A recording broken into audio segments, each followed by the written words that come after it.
So here's organic. So for those interested in organic, we have two lab benches here, synthesis and qualitative analysis. So same setup, we have worksheets. By no means are our worksheets cover everything you can do in these labs, particularly when it comes to technique.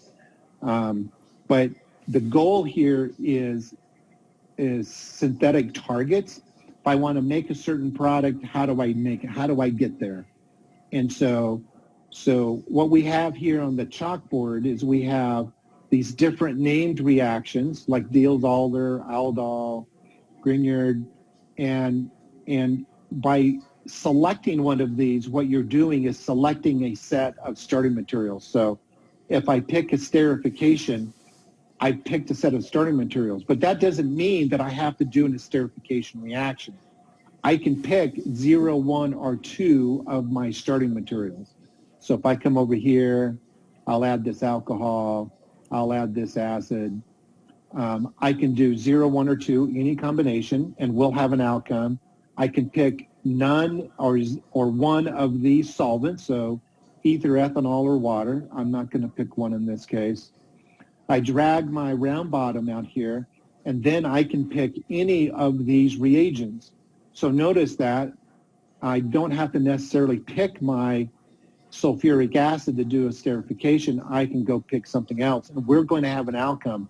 We're going to have the product, and we're going to have the kinetics, and we're going to have the result. So what if they add something and it's incompatible? It's going to blow up. It's going to foam over. It's going to create tar.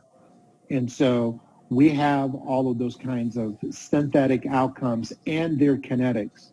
So what if they don't add heat here? Well, then it's going to take longer. We have the kinetics. So all of our reactions are based on experimental rate laws that's in the literature and the rate constants that have been published in the literature.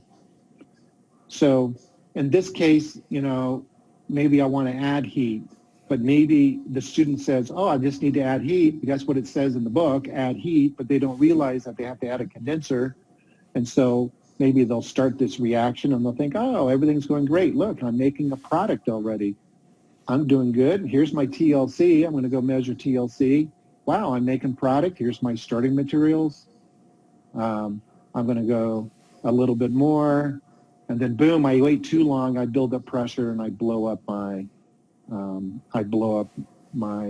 glassware. So we have these outcomes. We want students to kind of make these mistakes. Here's methanol. Here's an acid. I'm going to go add this one, and I'm going to go add I can double click. I've added my sulfuric acid. I'm going to go add my condenser. I'm going to go add my nitrogen. I'm not an organic chemist, so don't test me on any of this. Here's my heat, right? And so now I'm going to click and I'm going to start. So this one should work. It should blow up. I have nitrogen that's vented. So this is a common question we get is, why is there only one spot here? Well, there's two spots now, but why is there only one starting material spot in the lane? That's because methanol's too light. It's not going to show up on your plate. Save this to the lab book, advance my time, go do another one. And so I'm almost done. I'm going to save that and advance my time some more. And boy, one little spot. Notice the shapes are different based on their polarity. So I'm going to go one more. And now I finally have I'm finally done. I can confirm that with the TLC. No starting materials. I got a product. Now I'm going to go work up. So I'm going to go drag my SEP funnel. And now we can do some extractions here. Obviously here, this is pretty simple. It's catalytic sulfuric acid, so it's not very much. But if they stop the reaction too soon, you can do distillations. If you make a solid, you can do recrystallizations to go see what the crystals look like. In this case, you can pick acid, base, or water, so you can do countercurrent extractions. So I'm just going to add water in this case. Here's my product. I've added ether. I do a rotovap step, take off my ether, and there's my product. Now the idea is to prove they made it. So obviously in Organic 1, they haven't learned about the spectroscopy. And so maybe you're not going to have them go do that part, but it's available. We have peak numbers. Down here are the peak numbers that show the integrations. Save that to the lab book. I can do a carbon-13. So this is all real data, real NMR data, not manufactured. We have mass spec data here. And the whole idea is to teach them how to analyze what's going on. Here's FTIR of that, and so they can demonstrate what they have. So obviously this is geared around synthesis and making targets, but you can create activities. We haven't done it yet. It's on our to-do list to create things like different sophisticated extractions here, or show how to use distillations, and you can create presets to do that.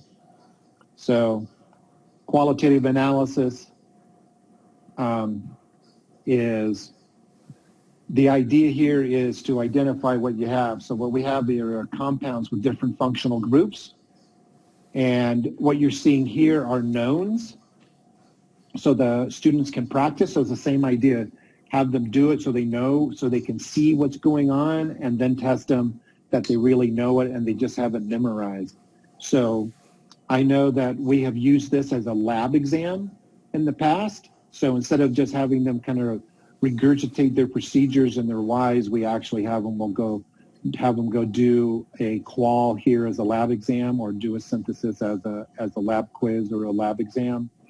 It's pretty effective. So here's an aldehyde. So notice that these three are known, so they can practice, but this is an unknown. So unknown number 210.